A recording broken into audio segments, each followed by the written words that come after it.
उसने कहा इस सरकार के पास पैसा नहीं है, ये सरकार दिवाली से नरवा गुरुआ बाड़ी के अंदर पैसा बांट रही है, इसको छोड़ करके सरकार के पास कुछ करने के लिए पैसा नहीं है। क्या लगता है जो छत्तीसगढ़ियों का परिवेश है वो आज तक बदल पाया, नहीं बदल पाया, और अगर नहीं बदल पाया तो उसके पीछे दोष किसका है?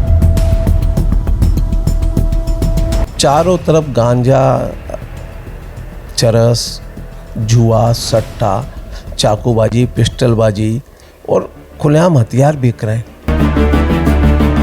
उसके बाद में फिर विकास उपाध्याय, एक नया चेहरा, युवा चेहरा आता है और वो अचानक से राजेश मूणत जी के गढ़ को तोड़ देता है। और मुख्यमंत्री जो कम से कम कोविड काल के पहले से वहाँ तो मंत्रालय जाना ही बंद कर दिया। वो मंत्रालय है कि नहीं यही समझ में नहीं आ रहा हमें तो।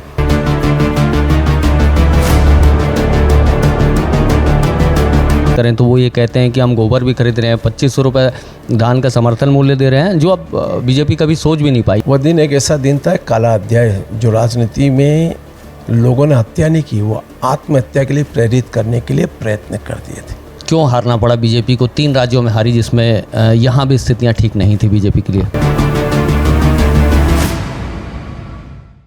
राजनीति का परिष्कृत या पर्यायवाची स्वरूप अगर खोजने में निकलें तो राजनीति के बहुत सारे विचार हो सकते हैं। राजनीति को कई तरीक़ों से परिभाषित किया जा सकता है। कहीं राजनीति एक मखमली गद्दा होती है, कहीं राजनीति कांटों का ताज होती है, कहीं राजनीति विकास के बयार होती है, कहीं राजनीति से एक जुड़ाव भ्रष्टाचार का होता है। तो इन तमाम मसलों पे हम लगातार बात करते आ रहे हैं और आपको बहुत सारी ऐसी शख्सियतों से मिलाते आ रहे हैं जो राजनीति से जुड़े हुए हैं।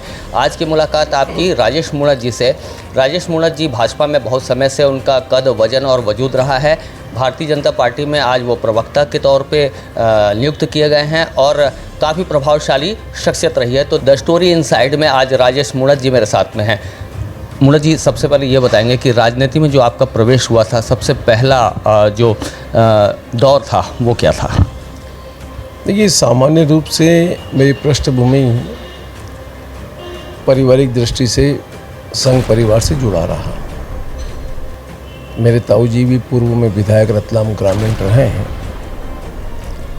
मेरे पिताजी एक सरकारी सर्विस में होने के बाद भी सब लोगों के संपर्क में थे। मैं रायपुर आया, सन 80 से रायपुर में निवास करता रहा। उस समय के तत्कालिक संगठन मंत्री माननीय गोविंद सारंग जी, जो प्रचारक के रूप में रतलाम आए थे, मेरे परिवार में रहे, मेरे फादर के साथ रहे। और सौभाग्य से बचपन से लेकर के माननीय कुशाभाऊ ठाकरे, प्यारेलाल जी खंडेलवाल, कैलाश जोशी, वीरेंद्र कुमार कलेचा जी, पेटवा जी, सबसे पारिवारिक संबंध थे। मैं यहाँ आ गया। यहाँ पर धीरे धीरे मैंने काम करना चालू किया, युवा मोर्चे की दृष्टि से काम किया। भोपाल भी रहा तो भोपाल में भी लगातार आना जाना लगा रहता था परिवार की दृष्टि से। तो एक परिचय, एक पहचान, एक बैकग्राउंड पारिवारिक था। यहाँ काम करते करते युवा मोर्चे में काम किया। युवा मोर्चे में प्रदेश कार्य समिति का सदस्य बना। बैजेंद्र कुमार सिंह थे प्रदेश के अध्यक्ष। उसके बाद में युवा मोर्चे का 90 के अंदर शहर जिले का अध्यक्ष बना। 7 साल शहर जिले का अध्यक्ष रहा। उसके बाद में प्रदेश का मंत्री बना। अविभाजित मध्य प्रदेश का उपाध्यक्ष रहा। छत्तीसगढ़ प्रांत पर पहला अध्यक्ष छत्तीसगढ़ का बना। किसी के जीवन में गुरु अनिवार्य रूप से गुरु का एक स्थान होता है, या फिर किसी को आइडल के तौर पे मानते हैं। कोई भी शख्सियत हो, बहुत ज़्यादा प्रभाव रहता है उनका। तो आपके जीवन में सबसे ज़्यादा प्रभाव किन का रहा? देखिए, सामान्यतः मैंने कहा ना, सबके साथ काम करने का। सब अपने आदरणीय रहे। जिनके साथ में काम करने का अवसर मिला, मेरे बराबर के भी लोग रहे और जो मेरे लिए एक आदर्श स्थापित करने वाले रहे, चाहे कुशाभाऊ ठाकरे जी रहे हों, चाहे गोविंद सारंग जी रहे हों, चाहे उस समय के हमारे साथ में युवा मोर्चे में काम करने वाले अन्य लोग भी रहे। इसलिए कहना है कि सबकी अपनी अपनी कुछ न कुछ खासियत छोड़ के गए। संगठन की लाइन पे काम करना, संगठन के लिए काम करना, यह विचार गोविंद सारंग जी, कुशाभाऊ ठाकरे जी से मिलते थे। व्यक्ति विशेष नहीं होता, संगठन विशेष होता है। सरकार 3 बार की सरकार रही है बीजेपी की, तो उसमें जो आपको लगता है कि जो 3 बार का कार्यकाल रहा है बीजेपी का, उसमें गोल्डन पीरियड क्या रहा है? उसमें जनता ने किन चीज़ों को पसंद किया था जो लगातार 3 बार की सत्ता भारतीय जनता पार्टी को लगातार दी थी? देखिए, छत्तीसगढ़ के नए राज्य के उदय के बाद पहली निर्वाचित सरकार जिसका एक विजन, एक कल्पना, जिसको मूर्त रूप देने का काम भारतीय जनता पार्टी के तत्कालीन मुख्यमंत्री डॉक्टर रमन सिंह जी ने किया। दूरस्थ वनांचल क्षेत्र हो या शहरी पड़ाव क्षेत्र हो, छत्तीसगढ़ नया राज्य, समृद्धशाली राज्य, उसके ऊपर कार्य करना प्रारंभ किया। तो धान खरीदी का मुद्दा हो, यहाँ बेरोजगारी का मुद्दा हो, या छत्तीसगढ़ से पलायन का मुद्दा हो, यहाँ से लोग बहुत बड़ी संख्या में पलायन कर रोजगार के लिए जाते थे। तो हर व्यक्ति को कहीं ना कहीं अपनी रोजी रोटी की चिंता होती, 2 वक्त की रोटी का इंतजाम। इस सरकार ने चावल 3 रुपये, 2 रुपये, 1 रुपये किलो चावल की योजना लेकर के आई है। 2 वक्त की रोटी का इंतजाम और फूड सिक्योरिटी बिल लेकर के आने वाली छत्तीसगढ़ ही पहली एक सरकार थी कि जिसने इस बात की श्योरिटी दी कि कोई भी व्यक्ति भूखा नहीं सोएगा, पंचायत से लेकर के शहरी सेक्टर तक में। चाहे धान खरीदी की पॉलिसी रही हो, इस पर कहीं ना कहीं देश में चर्चा रही है, और इसीलिए छत्तीसगढ़ के उस समय के तत्कालीन मुख्यमंत्री डॉक्टर रमन सिंह, जो पूरे देश में एक चावल वाले बाबा के नाम में चर्चित हुए, दूरस्थ वनांचल क्षेत्र में वह फैसिलिटी पहुंची जिसकी कल्पना कभी किसी ने नहीं की थी। चाहे बस्तर हो, चाहे सरगुजा हो, चाहे जसपुर हो, चाहे नारायणपुर हो, चाहे कोंटा हो, चाहे वहाँ एजुकेशन सेक्टर के अंदर काम करने की बातचीत हो, चाहे इंफ्रास्ट्रक्चर की काम करने की बातचीत हो, चाहे मेडिकल सुविधा पहुँचाने की बातचीत हो, मूलभूत सुविधाओं का आधार वहाँ के लोगों के साथ में उस दृष्टि से उनको रोजगार सुलभ हो, इसको सरकार ने प्राथमिकता से लिया। चाहे वनोपज की बातचीत हम करें, वनांचल क्षेत्र में वनोपज होता है, उसका समर्थन मूल्य, उसकी खरीदी के केंद्र, वहाँ के लोगों को व्यवस्थित प्लानिंग के साथ में, और उनको रोजगार की दृष्टि से मिले तो उस सेक्टर के अंदर औद्योगिक प्रतिष्ठान भी आए, उसके लिए भी लगातार प्रयत्न किया। क्योंकि कहीं कोई उद्योग प्रतिष्ठान आता तो रोजगार भी देता है, और रोजगार देने के साथ साथ वहाँ की इकोनॉमी भी ठीक होती है। बीजेपी का ये जो गोल्डन और अच्छा समय चला, उसके बाद अचानक से भारतीय जनता पार्टी की सरकार हाथ से चली गई और कांग्रेस सत्ता में बैठ गई, तो उसके पीछे जो आपके विचार हैं या जो आप एक थॉट प्रोसेस है सोचते हैं, वो क्या हो सकता है? क्यों हारना पड़ा बीजेपी को? 3 राज्यों में हारी, जिसमें यहाँ भी स्थितियाँ ठीक नहीं थी बीजेपी के लिए। देखिए, इसकी पृष्ठभूमि में जाएंगे तो बहुत सारी बातें आती हैं निकल करके। छत्तीसगढ़ शुरू से कांग्रेस का गढ़ रहा है। 15 साल सरकार चलाना कोई आसान बात नहीं, लेकिन उसके बाद में भी 15 साल छत्तीसगढ़ में हमने सरकार चलाई। कांग्रेस पार्टी एक जन घोषणा पत्र लेके जनता के बीच में गई, और जिन मुद्दों को लेकर के जनता पर विश्वास व्यक्त करके आई। जो मिला, जिसने ज्ञापन दिया, चाहे कर्मचारी ने ज्ञापन दिया, दैनिक वेतनभोगी कर्मचारियों ने ज्ञापन दिया, बेरोजगारी भत्ते की बात करूं, दारूबंदी की बातचीत करूं, या बोनस की बातचीत करूं, या धान खरीदी की बातचीत करूं, सब में इस सरकार ने कहा हम करेंगे। एक लोक लुभावना घोषणा पत्र। जनता को इस तरह से बहलाया जा सकता है? होता है, तात्कालिक लाभ की दृष्टि से कभी कभी होता है कि चलो 15 साल इन लोगों ने भी किया, चलो यार ये सर एक बार इनको ही मौका दे के देख लेते हैं। और जब ये मौका दिया और इस बात को निकल कर के आया है कि ठीक है भाई, ऐसा बहुमत, 2/3 बहुमत से ज़्यादा बहुमत आना, ये इस बात को इंगित करता है कि कहीं ना कहीं एक आंधी तूफान चली। उसी वक्त मोदी जी का एक फैसला हुआ था नोटबंदी का, तो उसका कोई प्रभाव पड़ा? ऐसा लगता है कि नोटबंदी हुई अचानक से, जिससे बहुत सा वर्ग नाराज हुआ उसके कारण? ऐसा कहीं कुछ नहीं है, ना कोई वर्ग नाराज हुआ, ना उससे कोई फर्क पड़ा। फर्क मैंने कहा ना, तात्कालिक लाभांश। व्यक्ति को लगा ये सरकार को एक बार मौका देते हैं, चलो ये कुछ करके दिखाएगी। चलो यार, आज इस होटल में खाना खाते थे, आज ये नया ढाबा खुला, इस ढाबे में खाना अच्छा मिलता होगा, चलो अपन खा करके आते हैं। चल करके लोग गए, कहते अरे यार इससे तो वही ठीक था भाई। तो अभी ढाबा ठीक चल रहा है कि नहीं? जैसा आप बोल रहे हैं कि नया ढाबा लोग पसंद करना चाह रहे थे, तो अभी राजनीतिक जो ये जो शब्दावली है, वो मतलब ऐसा ठीक लग रहा है आपको सरकार कांग्रेस की? इसलिए कहा ना, पता लग गया ना कि धुर के ढोल सुहाने होते हैं। जिस सोच के साथ में हमने उनको सपोर्ट किया, जिस कल्पना के साथ में उनको सपोर्ट किया, आज छत्तीसगढ़ का बेरोजगार नौजवान रोजगार की तलाश में भटक रहा है और ठगा हुआ महसूस कर रहा है। किसान समर्थन मूल्य के अंदर बोनस की 2 साल की किस्त नहीं में परेशान कर रहा। कर्मचारी अपने आप में दुखी है। दैनिक वेतनभोगी कर्मचारी परमानेंट नहीं हुए, मितानिन परेशान है, आंगनबाड़ी की कार्यकर्ता परेशान है, पुलिस के कर्मचारी उनको छुट्टी देने की बातचीत की थी वो परेशान है। पूरे प्रदेश का इंफ्रास्ट्रक्चर खत्म हो गया। मितानिन और आंगनबाड़ी कार्यकर्ताओं के लिए तो बीजेपी के समय में भी काफ़ी कुछ आंदोलन होते रहे हैं, और जैसे जो भ्रष्टाचार वाला मुद्दा है, अभी आप आगे उसमें चर्चा करेंगे अपन। इन सब विषयों और बेरोजगारी को लेकर कांग्रेस भी यही कहती है, यही आरोप बीजेपी पे लगाती है कि बीजेपी ये नहीं दे पाई। अभी जैसे अभी के स्टेटमेंट या उनके नेताओं से बात करें तो वो ये कहते हैं कि हम गोबर भी खरीद रहे हैं, 2500 रुपये धान का समर्थन मूल्य दे रहे हैं, जो अब बीजेपी कभी सोच भी नहीं पाई। इस तरह से जो स्टेटमेंट्स उनके आते हैं, तो उनके एंगल से अगर सुने या उनके इंटरव्यूज़ को कोई जनता देखे तो उनको ये लगता है कि नहीं, ये कुछ हो सकता है, सही बात होगी। छत्तीसगढ़ धान का कटोरा है। भारतीय जनता पार्टी ने अपने घोषणा पत्र में शुरू दिन से लेकर आज तक हम एक एक दाना धान का खरीदने की घोषणा की। जिस दिन छत्तीसगढ़ प्रांत बना तब से लेकर के आज तक 1 लाख मीट्रिक टन धान भाजपा सरकार ने खरीदा। ना बोरे की शार्टेज आई है, ना कभी पैसे की शार्टेज आई है। धान का उपार्जन छत्तीसगढ़ में होता है, इसकी अर्थव्यवस्था छत्तीसगढ़ से ही चलती है। इसी की किसान के अगर फसल अच्छी होती तो उसके चेहरे पर रौनक आती, बाजार में मार्केट में रौनक आती है। और हमने जब भी ली है सरकार ने, इस 15 साल में ना तो खातों की कभी किल्लत हुई है, ना 15 साल में किसान को बोरों के लिए भटकना पड़ा, ना किसान को अपने पेमेंट के लिए सोसाइटी में 2-2, 3-3 दिन इंतज़ार करना पड़ा, ना किसान को किस्तों में पैसा दिया गया। जो कहा वो पूर्ण किया।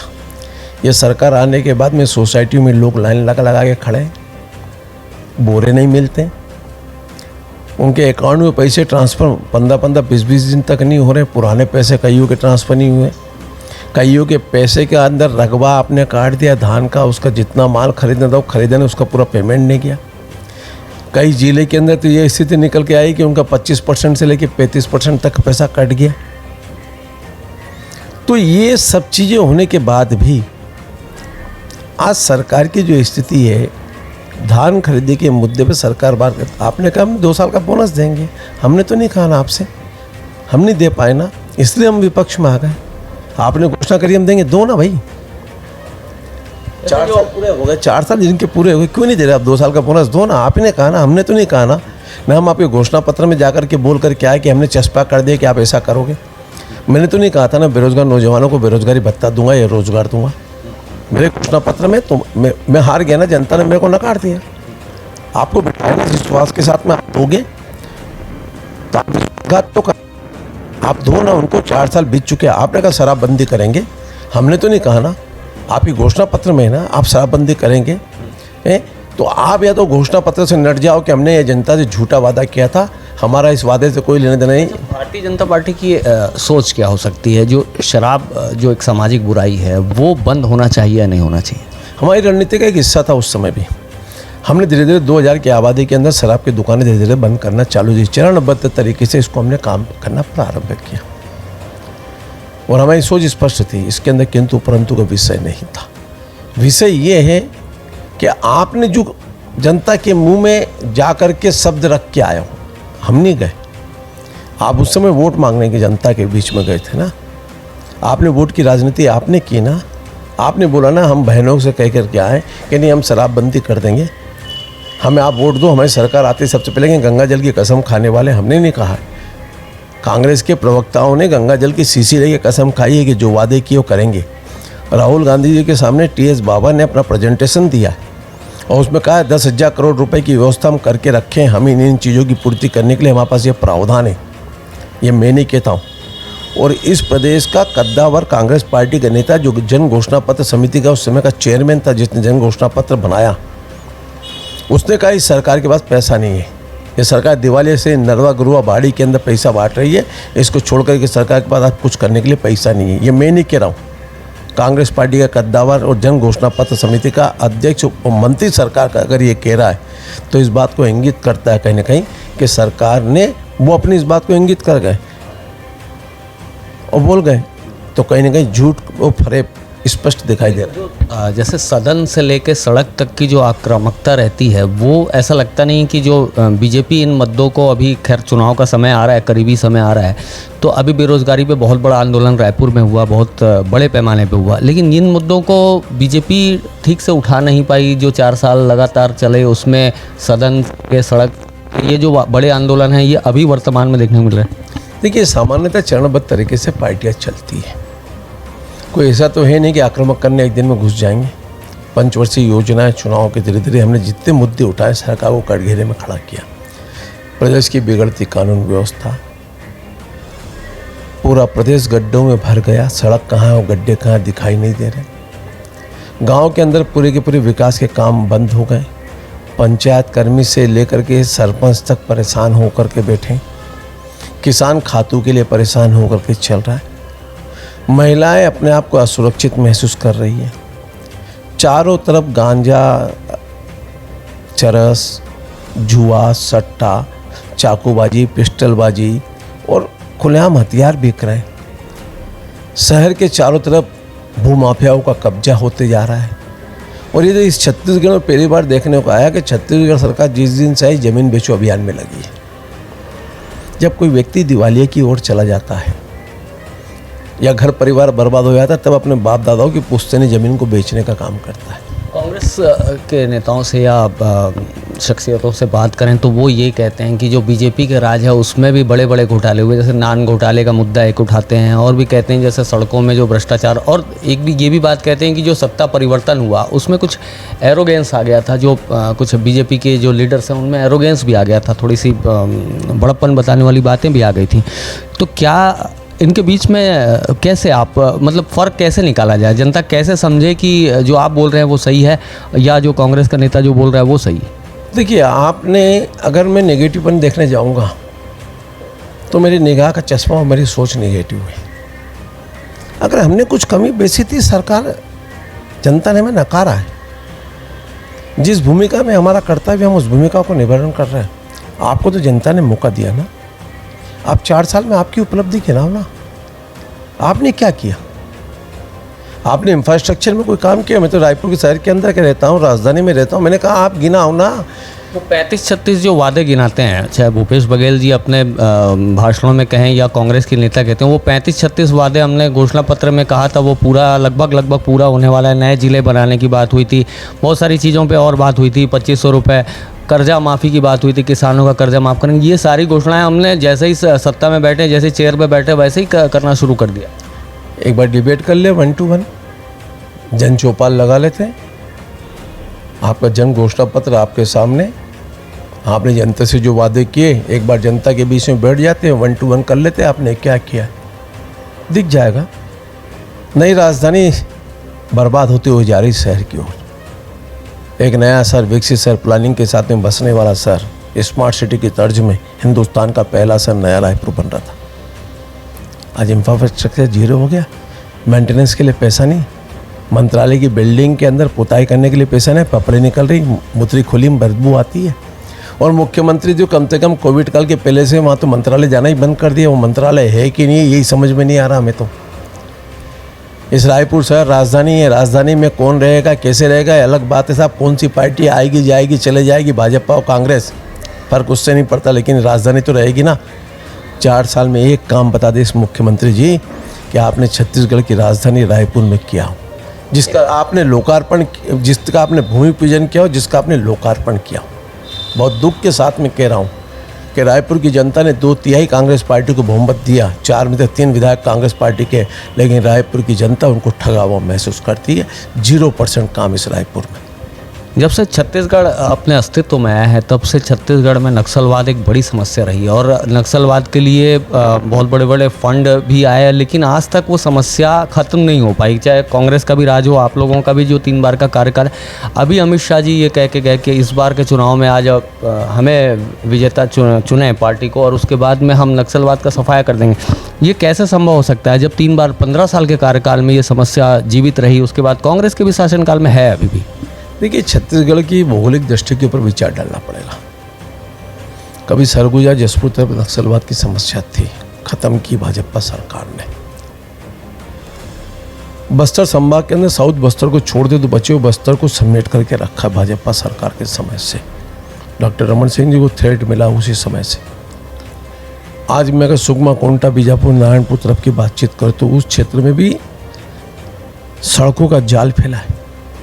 धीरे धीरे काम हुए, वहाँ आवागमन बढ़ा तो कहीं ना कहीं जा कर के विराम लगा है।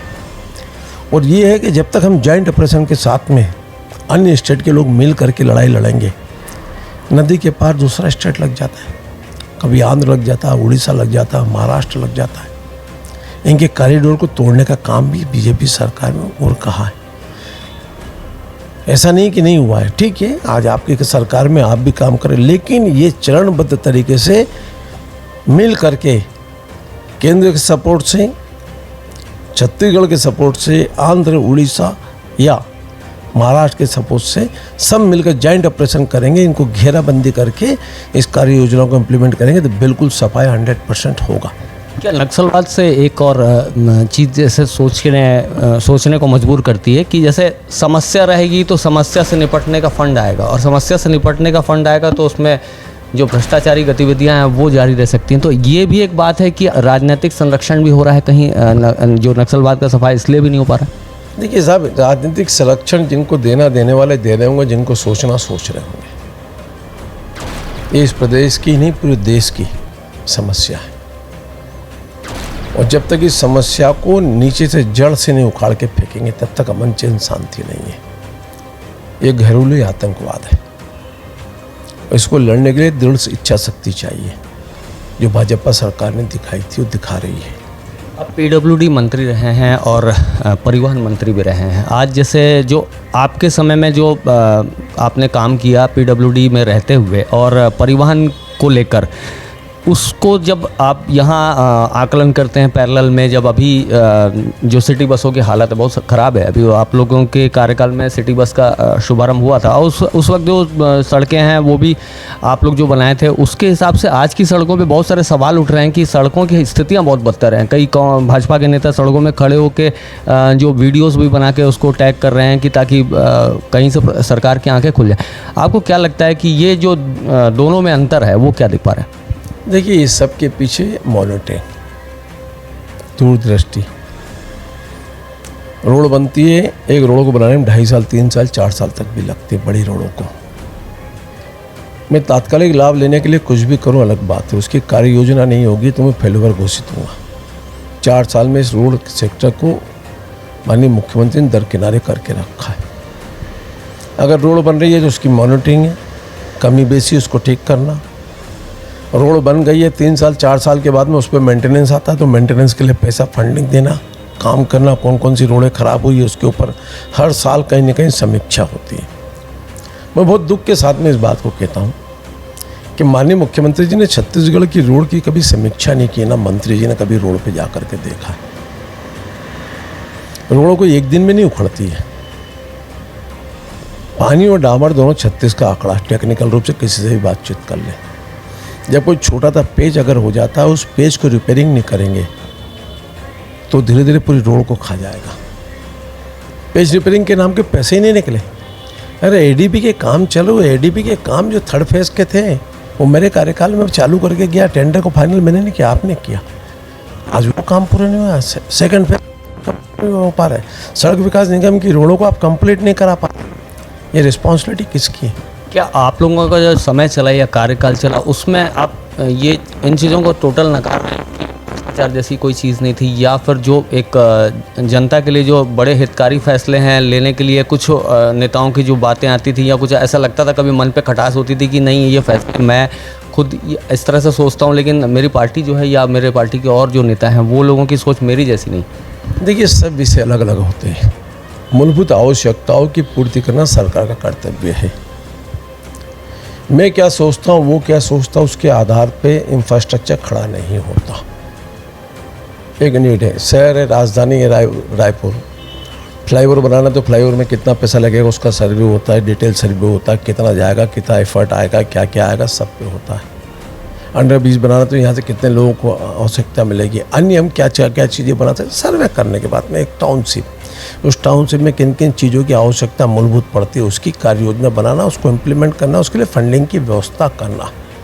ये सब जब तक विज़न के साथ में काम नहीं करेंगे आप कोई चीज़ की पूर्ति नहीं कर सकते। जैसे विज़न में जो स्काई वॉक बना रायपुर में, उसको देखते हुए जैसे जो कांग्रेस के लोग कहते हैं कि स्काई वॉक की कोई औचित्य नहीं था उसको बनाने का, और उस पर और भी कई सब्जेक्ट्स हैं जिन पे सवाल खड़े करते हैं, तो उसको देख के क्या लगता है कि स्काई वॉक जैसी चीज़ों पे या फिर जो मोबाइल वितरण हुआ चुनाव के समय में, उन चीज़ों की आवश्यकता क्यों पड़ती?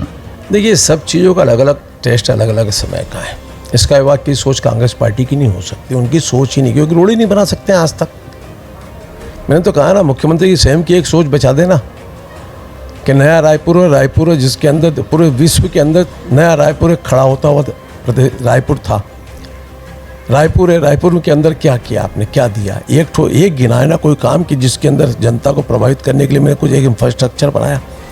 स्काई वॉक के पीछे की योजना ये थी कि स्काई वॉक जिस जगह बना रहे हैं उस जगह का जो ट्रैफिक कंट्रोल था, जहाँ पब्लिक का मूवमेंट बहुत ज़्यादा था, जहाँ हजारों की संख्या में लोग रोज़ निकलते थे, कोई तहसील ऑफिस जा रहा है, कोई कलेक्टर ऑफिस जा रहा है, कोई अस्पताल जा रहा है, कोई ऑडिटोरियम में जा रहा है, इन सबकी कार्य योजना बनाने के बाद में डिटेल सर्वे करने के बाद अगर मैंने जय स्तंभ चौक पे एक मल्टी लेवल पार्किंग बना दी, वहाँ पर आदमी आए गाड़ी खड़ी करें आराम से, वहाँ से आदमी शहीद स्मारक भवन जाए, अपने ऑडिटोरियम में कार्यक्रम देखे, वापस आए, अपनी गाड़ी लेकर के चल दें।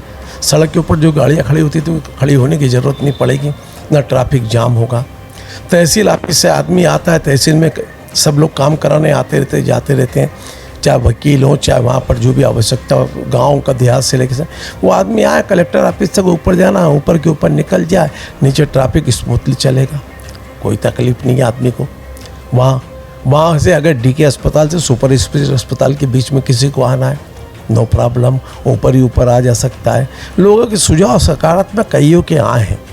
आखिर में ये सोच क्यों नहीं इस रायपुर राजधानी को स्मार्ट सिटी के रूप में आप परिवर्तित करते हो? क्या आप ये बता सकते हो आपने साइकिल ट्रैक बनाया, साइकिल ट्रैक आपका उपयोगी है? पूरे ठेले खड़े हों उसके ऊपर। रायपुर महानगर के रूप में आप तब्दील कर रहे हैं, राजधानी के रूप में आप खड़ा कर रहे हैं। इस रायपुर शहर का दुर्भाग्य है कि एक फुटपाथ देखने को नहीं मिलेगा। आपकी राजनीति पे आ जाते हैं। जैसे कि आप रायपुर पश्चिम से लगातार बहुत अच्छा समय चला आपका। 2003 का जो चुनाव था लगभग 35-36 हज़ार से आप जीते वहाँ। उसके बाद में फिर जो अगला चुनाव आया उसमें थोड़ा कम अंतर हुआ, लगभग 15-1 हज़ार, जहाँ तक मेरी याददाश्त कह रही है। उसके बाद से लगातार आपके जो एक 5 हज़ार का भी अंतर लगभग करीब रहा है तीसरा चुनाव। उसके बाद में फिर विकास उपाध्याय, एक नया चेहरा, युवा चेहरा आता है और वो अचानक से राजेश मूणत जी के गढ़ को तोड़ देता है और वहाँ से चुनाव जीत जाता है। तो ये जो स्थितियाँ बनी इसके पीछे कारण क्या है? देखिए, पहले ग्रामीण था रायपुर शहर, एक ग्रामीण, पहले 2 सीट हुआ करती, एक शहर और ग्रामीण। जब मैं पहली बार जीत करके आया तो कहीं ना कहीं किसी को हरा करके आया। 39,000 वोट करीब से जीता था उस समय में। सेकंड परिसीमन हुआ, 4 सीट हो गई। पश्चिम से मैं 13,000 समथिंग से जीता। तीसरी बार में जीता 6,000 समथिंग से। चौथी बार में मैंने जरूर चुनाव लूज किया लेकिन मैदान नहीं आ रहा। जितने वोट मेरे थे उतने वोट मुझे आज भी मिले, लेकिन जो निर्दलीय वोट थे वो शिफ्ट हो गए। चुनाव एक अलग तरीका होता है, चुनाव मैनेजमेंट अलग होता है। जनता ने 3 बार इसी जनता ने सहयोग देकर के यहाँ तक पहुँचा है ना। हर व्यक्ति की एक सोच रहती है, जैसे कि कोई भी व्यक्ति बहुत ज़्यादा ख़राब भी नहीं होता, बहुत ज़्यादा अच्छा भी नहीं होता, कोई व्यक्ति 100% भी नहीं होता। तो ऐसा कभी कोई तालमेल बैठा कि आपको लगता हो कि कांग्रेस की राजनीति में इनकी सोच बहुत अच्छी है, या आप भूपेश बघेल जी भी हो सकते हैं, अगर आपको ऐसा लगता है कि एक भी अगर उनका कोई वर्क हो या काम हो जो आपको पसंद आया हो या आपकी पार्टी को पसंद, पार्टी का तो खैर गाइडलाइन अलग है, उसकी बॉटम लाइन अलग है, आपकी निजी सोच क्या कहती? कोई एक व्यक्ति जो आपको विपक्ष में पसंद आता हो? देखिए, विपक्ष में बहुत सारे लोग अच्छे हैं, विचारों के साथ काम करते हैं। राजनीतिक सिद्धांत और विचारों की लड़ाई है। जैसे कि कुछ एक नाम ले सकते हैं? मैं इंडिविजुअल किसी का नाम नहीं लूँगा। मैंने कहा सिद्धांत और विचारों की लड़ाई है, राजनीतिक देश की लड़ाई नहीं है। राजनीतिक कोई हमें एक दूसरे के प्रति कट्टरता की लड़ाई नहीं है। ये मेरी पार्टी के विचार, ये मेरी सोच है, मेरी कल्पना है। आपके विचार, आपकी कल्पना होगी। अच्छे सोच के लोग भी हैं राजनीति में, और राजनीति का मूल उद्देश्य यही है कि अच्छे सोच के लोग, अच्छे विचार के लोग अगर राजनीति में नहीं होंगे तो फिर दूसरे लोग तो आएंगे ही ना। इसलिए राजनीति में आजकल जो कहते हैं ना, राजनीति सिद्धांत तो विचार, आजकल राजनीति होगी तात्कालिक लाभ की, कुठाराघात राजनीति। छत्तीसगढ़ की राजनीति में कुठाराघात की राजनीति हुई, देश की राजनीति में कभी नहीं हुआ। इसलिए मैंने कहा ना, वो नर्म ना छुए तो अच्छा है। छत्तीसगढ़ एक शांतिप्रिय टापू है, न जाति न वर्ग न संघर्ष के आधार पर कभी बैठने वाला टापू। तात्कालिक लाभ लेने के लिए आप जरूर क्षेत्रीयता की भावना फैला दोगे, लेकिन छत्तीसगढ़ में क्षेत्रीयता नहीं है। क्षेत्रीयता से जैसे एक सवाल आ रहा है, क्षेत्रीयता वाले मुद्दे को लेकर, जैसे दिवंगत जो ताराचंद साहू जी थे, उन्होंने छत्तीसगढ़ियों के स्वाभिमान और अधिकार के लिए बात करते हुए छत्तीसगढ़ स्वाभिमान पार्टी बनाई, वहाँ संघर्ष किया और उसके बाद में एक बूम आया उनका। एक थोड़ा सा एक समय कार्यकाल अच्छा चला भी और लोगों को वो जो झंडे बैनर हैं उनके वो दिखने भी लग गए थे। उसके बाद से फिर अजीत जोगी जी का भी एक समय आया जिसमें छत्तीसगढ़ जनता कांग्रेस। तो ये जो छत्तीसगढ़ियों का नाम लेते हैं, छत्तीसगढ़ियों के अस्तित्व और वजूद की रक्षा, और ये वो जो एक सामाजिक परिवेश में जो भाषणों में आती है आवाज़ें, क्या लगता है जो छत्तीसगढ़ियों का परिवेश है वो आज तक बदल पाया, नहीं बदल पाया, और अगर नहीं बदल पाया तो उसके पीछे दोष किसका है? देखिए, सबकी सोच अपनी। राजनीति में लाभ लेने के लिए लोग समाज का उपयोग करते हैं। समाज के उत्थान की चिंता कौन करता है?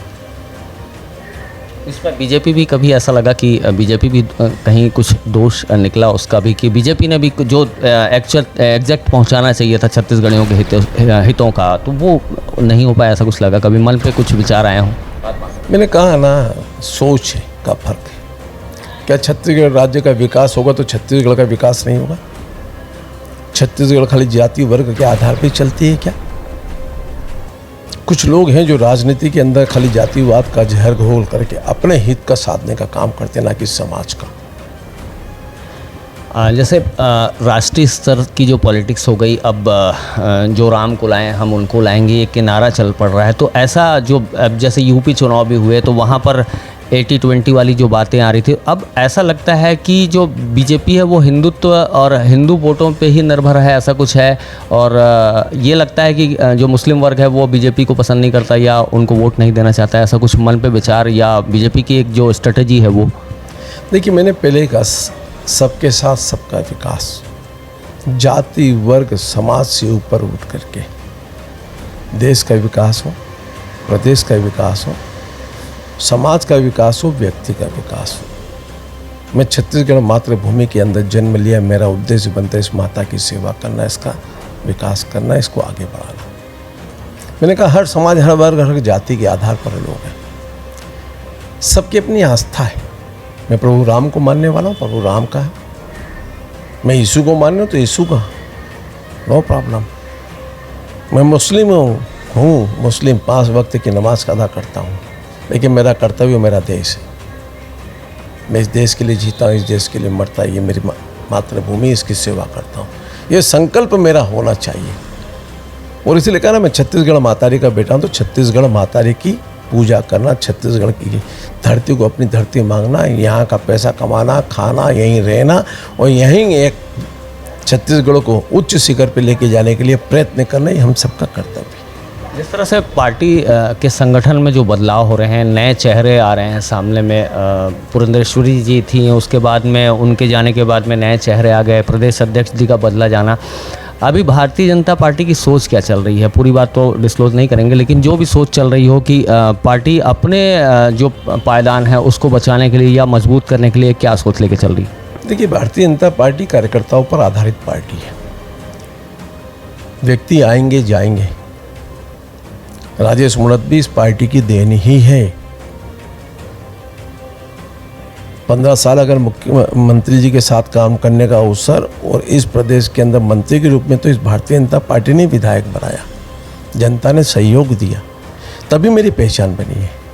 मैं सिंगल हूँ, पार्टी अगर 0 जुड़ जाता तो 10 हो जाते हैं, या मैं 0 हूँ, पार्टी 1 लग जाती तो 10 हो जाते हैं। इसलिए पार्टी सर्वोच्च होती है और हम सब की सोच स्पष्ट है। इस भारत माता के पुत्र हैं, भारत माता की सेवा का संकल्प हमारा उद्देश्य है। आपके जीवन में एक बुरा दौर भी आया था, सीडी वाली जो बातें आई थी, उस बुरे दौर का जो अनुभव है या उसके बारे में जो भी कुछ कहना चाहें आपका मन? देखिए, सामान्य रूप से एक सोच मैंने कहा ना, राजनीति में जो गिरावट आई है, वह दिन एक ऐसा दिन था, एक काला अध्याय, जो राजनीति में लोगों ने हत्या नहीं की, वो आत्महत्या के लिए प्रेरित करने के लिए प्रयत्न कर दिए थे। जीते जी मार देना किसी व्यक्ति का, तो राजनीति में इस प्रकार की चरित्र हत्या करने वाले लोग,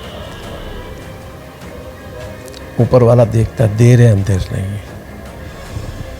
एक अंतिम और बड़ा सवाल, क्या आप अब क्या चाहते हैं, जो राजनीतिक जैसे जो टिकटों का बंटवारा हो या जो सीटों में जो प्रत्याशी चुनाव लड़े जाएं, वो अब युवा वर्ग आना चाहिए, उसमें नया चेहरा आना चाहिए, या फिर पुराने तजुर्बों को उनमें मिलाकर कुछ नई स्ट्रेटजी बनाई जानी चाहिए? जैसे आपसे भी सलाह मांगी जाती होगी, पार्टी के जो नेता हैं, आला कमान है, वो मांगता हूँ।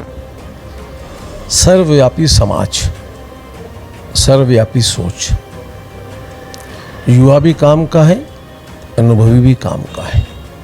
हम सबका एक संकल्प है, व्यक्ति छोटा बड़ा नहीं होता, कभी छोटा व्यक्ति बहुत कुछ सीख दे करके चले जाता है, और बड़े व्यक्ति का भी तजुर्बा अनुभव काम आता है। और इसलिए जब कोई पार्टी चलती है तो किसी एक उस पे नहीं चलती है। छत्तीसगढ़ में भारतीय जनता पार्टी अपने काम की बदौलत माननीय मोदी जी के आशीर्वाद से पूरे देश के अंदर डबल इंजन की सरकार बने और छत्तीसगढ़ का विकास हो। उसमें हम सब कार्यकर्ता का एक ही कर्तव्य, जीतने वाला व्यक्ति जीत आए और छत्तीसगढ़ के विकास को आगे बढ़ाए। उस आधार पर पार्टी निर्णय करेगी और अच्छा है। युवाओं को भी अवसर देना चाहिए, अगर हमारे पास अनुभव, उनको अनुभव शेयर करो, उनको मौका देंगे, आगे बढ़ो। नौजवान मित्र, तुम्हें हम लोग भी इतने साल काम किए, तो कहीं ना कहीं वो उस समय भी तो कुछ बुजुर्ग लोग रहे होंगे, उनको छोड़ करके हमें अवसर दिया। एक और बड़ा सवाल आ जाता है, जैसे कि कांग्रेस के नेता ये भी कहते हैं कि बेरोज़गारी और महंगाई पे बात नहीं होती। जैसे पीएम साहब के जो बयान आते हैं मोदी जी के, उनमें कहा जाता है उज्ज्वला योजना, हमने गांव-गांव तक गैस सिलेंडर पहुंचा, लेकिन आज गैस सिलेंडर के दाम इतने बढ़ गए हैं, पेट्रोल डीजल के दाम इतने बढ़ गए हैं, लोग जिनके पास सिलेंडर है वो सिलेंडर नहीं भरवा पा रहे हैं। देखिए, नेगेटिव थॉट के ऊपर तो सब बात होती है। छत्तीसगढ़ सरकार टैक्स में छूट क्यों नहीं देती, वेट में छूट क्यों नहीं दे रही? करे ना भाई दूसरे स्टेट में। छत्तीसगढ़ की जनता, आप स्टेट की बात करो ना, छत्तीसगढ़ की जनता, छत्तीसगढ़ का नेतृत्व करता छत्तीसगढ़ की पार्टी के मुखिया है ना। मेरे स्टेट में वेट कम करूंगा, मैं छत्तीसगढ़ की जनता को राहत देने की बात करूंगा। तो खाली दूसरे के घर के बारे में बातचीत करते करते क्या विकास की गति आगे बढ़ जाएगी क्या? अन्य स्टेटों के अंदर पेट्रोल का, डीजल का रेट क्या है, मैं क्यों नहीं कर सकता अपने यहाँ वेट कम करके? हर चीज़ में हम दूसरों के बारे में दोषारोपण करते रहेंगे कि अरे आपने क्या रोज़गार दिया, कितना दिया? आप गोबर गुनने का दे दिए क्या काम? कितने सरकारी नौकरियाँ दे दी आपने? अगर एक चपड़ासी के लिए निकलता है तो साहब 70,000 तक आवेदन आते हैं इस प्रदेश के अंदर। एमए तक का बच्चा भी कहता है मेरे को चपड़ासी बना दो साहब। आपने क्या किया? आप 5 लाख नौकरी, अगर जब वो 5 लाख नौकरी और रोजगार कार्यालय के जब आंकड़े आए, वो विधानसभा में आपके उत्तर आते 13,000 समथिंग है। खाली पोस्टर और चेहरा चमकाने से प्रदेश का हित नहीं होगा। अच्छा, एक निजी सवाल है, राजेश मूणत जी को किस समय एकदम ऐसा पीक टाइम रहता है जब गुस्सा आ जाता है? सामान्य बात है,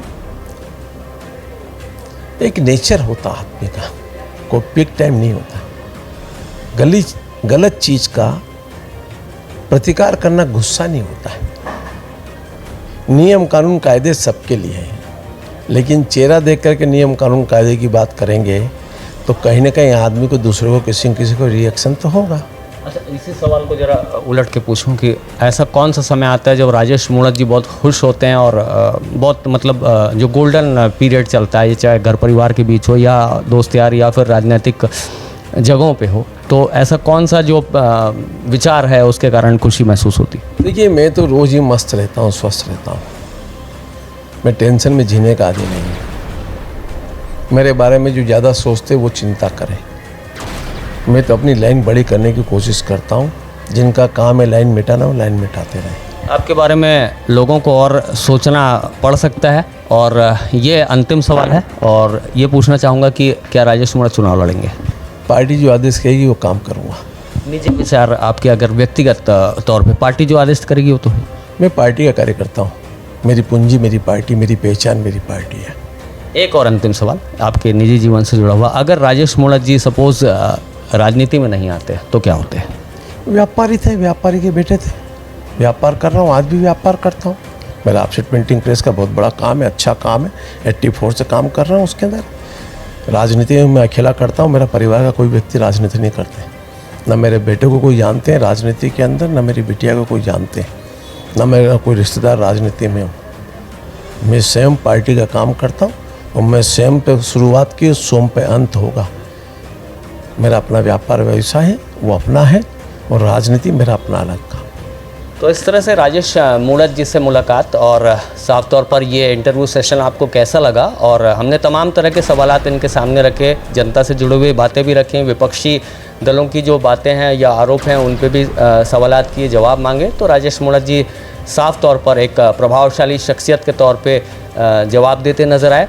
अब ये इंटरव्यू सेशन आपको जैसा लग रहा है उसके बारे में कमेंट और अपने विचार ज़रूर रखें। इस इंटरव्यू को शेयर भी करें और चैनल सब्सक्राइब करते हुए जो भी आपके विचार हैं कमेंट बॉक्स है उसमें ज़रूर रखें। नेशन फर्स्ट एबीके न्यूज़ के लिए छत्तीसगढ़ के रायपुर से मैं हूं शशिकांत तिवारी।